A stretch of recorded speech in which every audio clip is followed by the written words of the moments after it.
तुम्ही काही मला सांगू नका एवढं. बापूंनी भूमिका घेतलेली आहे. परंतु मी पक्षाचा आजही आदर करतो, कालही करीत होतो, उद्याही करणार. त्याच्यामुळे मी मोठं झालो. त्याच्याशी प्रतारणाने कधी केली नाही आणि करायची मानसिकता सुद्धा नाही.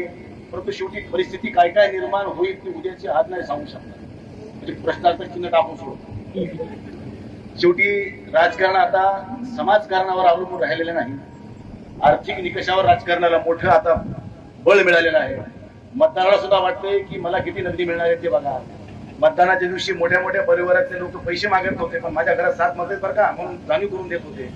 हे बी आम्ही अनुभवलंय. त्यामुळे अशा बदलत्या परिस्थितीत काय काय भूमिका कोण कोण घेते ते बघून सगळ्या भूमिका ठरवून येळ होत नाही. अरे मन चंगा तो कटवट में गंगा, नियत में खतरा झोली में फतरा. समाजासाठी काही करायचंय, समाजासाठी काही केलं पाहिजे. त्या भूमिकेतून काम करत असताना जीवनामध्ये चढ उतार येत असतात. पण आम्ही उतार खूप बघितले, चढ आणखी बघायचा बाकी आहे. त्या दिवशी काय योग येईल तेव्हाचा तेव्हा ठरवू. पण निश्चित मी आज तुमच्या सोबत आहे. त्यामुळे तुम्ही म्हणाल काही शंका भूषंका आणायचं कारण नाही.